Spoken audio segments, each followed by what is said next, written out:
Senator Rubio, thank you so much for joining us. Have your plans in terms of putting this bill before the Senate and putting it before the public, have your plans been disrupted at all by the events at the Boston Marathon? Well, first of all, let me say that what happened in Boston was a horrible tragedy. That goes without saying, and obviously an attack on America, an attack on our people, and we just have to, we're still learning more about it. I don't know anything the general public doesn't know in that regard, and our prayers and hearts go out to those families that are suffering so much. The tragic stories that are coming out of there are just terrible. As far as disrupting, obviously, the national security of the United States on an issue like this takes priority and precedent. And we continue to do our work here and continue to work here for the business of the people, but this is an issue that I think is, in the short term and certainly in the immediate term of the country, much, much more important. I think that the immigration issue is one that has of long-term importance to the U.S., but anytime our national security is threatened like this, this is of immediate importance. And so it has, we thought that it was prudent, given what happened, to slow down a little bit and wait a few days before moving forward on an announcement. And quite frankly, we could use the time in terms of drafting, because this is a complex piece of legislation, and we want to make sure it's written the right way and not have any unintended consequence or find language in the bill that doesn't belong there. So, but we look forward to having something public as early as tonight and maybe early tomorrow morning, and then moving on from there. And my commitment in this whole process is to ensure that it's transparent and people have plenty of information about what's in it and what it would do and what it does not do. Well, one of the things, and I know you know this, Senator Rubio, that for many people, immigration is at its very, very core a national security issue. Maybe you can say something about the way that your bill that could be released in the next 24 hours, that explain the way that your bill will actually help our government have a better sense of who is actually in our country, which we don't have right now. Well, certainly border security is a national security issue, but in general, immigration is not just about national security, it's about our sovereignty. I mean, a country that cannot control its borders, a country that cannot control who comes in and who leaves, is a country that doesn't control its sovereignty. And so that's one of the issues why we have to address this. And I've said this repeatedly. I'm not in favor of a maid or a landscaper crossing the border illegally, but what keeps me up at night is that thought of a terrorist doing that. And so that's why that's so important. The bill does a number of things. I mean, the first thing it does is it would put in place some of the most impressive, certainly the strongest enforcement mechanism in the history of the United States. I mean, it would mandate for the Department of Homeland Security to achieve 100% operational awareness of all 9 sectors on the border. It would mandate that they achieve 90% apprehension of those illegally crossing the border. If they fail to do that, the issue is turned over to a border commission made up largely of governors from the 4 border states, and money is set aside in escrow so they can finish the job. And as people who are directly impacted by what's happening on the border, we're confident they will finish the job. It creates an employment verification system, so quite frankly, if you're illegally in the country, you will not be able to find a job, and employers will be penalized heavily. If I can stop you right there, yeah. That's what went wrong last time when we had the Simpson-Mazzoli bill in 1986, and I know you're very well aware of this, even though you were a child in 1986. Back at that time, we had another bill. There was amnesty that President Reagan gave, but we didn't follow through with the workplace enforcement. This actually would be much, much tougher, a much more effective, technologically advanced workplace enforcement, wouldn't it? It would, but and in fairness to President Reagan and folks back in 1986, they didn't have available to them the tools we have available now in terms of the ability not just to do the workforce enforcement, but also the entry-exit tracking system. You know, right now people come into the U.S. on temporary visitors visas, be it a tourist visa or what have you, but many are overstaying. 40% of those who are illegally here have overstayed their visas. And we have no idea who they are because we don't track people when they leave. We're only tracking when they come in. And now we will mandate that the system be fully implemented that tracks the exits. So we'll know in real time who has overstayed their visas. And that's a national security issue. Absolutely. And in addition to all of that, by the way, we also have a workable program where, in fact, when seasonal labor is necessary, be it in agriculture or some other industry, there's a way to do it that allows people to come here legally into the United States and not face and not have to do it illegally. One of the incentives for illegal immigration now is that there's a demand for the workforce, there's a supply of the legal workforce, but there's no way for them to legally come here.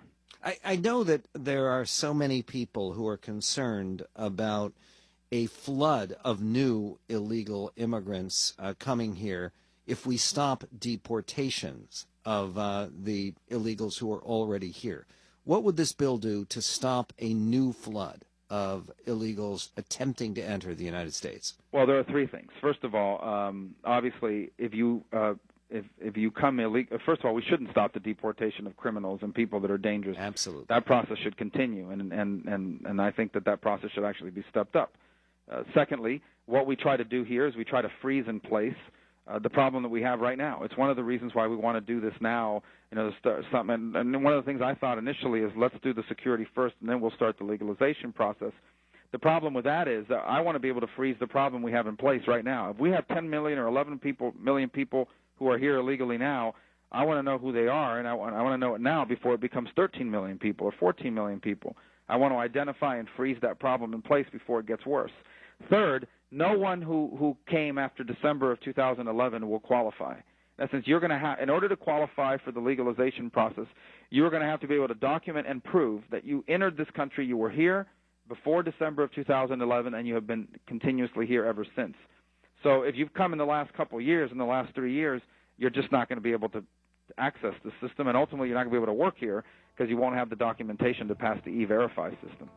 Marco Rubio, Senator from Florida. We will be right back with more on what could be one of the more significant reforms in recent American history. What does he say to those people who say that sponsoring this bipartisan legislation is some kind of betrayal? We'll get to that and more with Marco Rubio. A few minutes more with Senator Marco Rubio, the senator from Florida, who is leading the fight to fix an immigration system that has become a dysfunctional nightmare. Senator Rubio, for people who say that the conservative position really should be defending our current immigration system or enforcing our current laws more effectively, what do you say? A couple things. First of all, our current laws are dysfunctional in terms of we have a legal immigration system that's just completely broken. I mean, it's one of the contributors to illegal immigration. The idea that we should enforce our laws, I agree with 100%, no doubt about it. But we need to recognize that our current system of immigration is broken. It is not a 21st century immigration system. One of the things we do in this bill is we change that. We move it away from a family-based system, which is basically based on whether you know someone in the United States or not, and we move it towards a merit-based system where our immigration is actually going to be about attracting people who have skills or talents or a job waiting for them here and have something to contribute to the economy. And so I think that's one of the reasons why we need to do immigration reform. The second problem we have that's encouraging illegal immigration is we don't have a viable temporary worker program. And so, for example, agriculture needs temporary workers. These are jobs that sometimes Americans won't do. And there's no way to legally get that workforce. And so if you have a supply of people willing to do that job, a demand for those jobs, and no legal way for the two to meet, they're going to meet illegally, and that's what we have now. So to defend the current system, I think, is a terrible mistake. And last but not least, we have the reality that we have 11 million people in this country that are here illegally. And the question is, what do we do about it? Now, if anyone believes that we can round up 11 million people and deport them, then they should advocate that. If they believe that what we should do is to make life miserable for them so they'll deport themselves, then they should advocate that. I personally don't believe that either one of those strategies will happen or can work. Maybe we can concentrate on making life miserable for the people who are gangbangers, who are coyotes, who are drug dealers. There are some people here like that, but that's not most of the illegals. That's why if we can have a legalization process where we can identify people, we can put them through a background check, we can make them pay a fine, we can make them be gainfully employed and pay taxes, we deny them any sort of federal benefits so that they're not here for welfare or anything like that. Our bill does all of those things. Then you can focus your law enforcement resources on the people that fail the background checks, on the criminals, on the gangbangers, on the people that are actually here to take advantage of our social welfare systems. Because now there'll be less people to concentrate on, and you can fully focus on them. That's one of the reasons why we need to deal with this. And the most important thing we have to ensure is that this never happens again. We cannot be here 10 years from now with another 10 million people illegally here. And that is so profoundly true and so important. Marco Rubio, appreciate your clarity, your courage, your conviction on this issue, which is crucial to the economic future of the United States.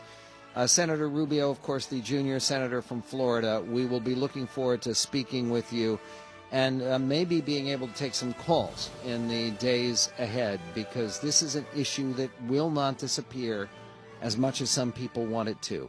It is an issue that needs to be resolved constructively for the sake of this greatest nation on God's green earth.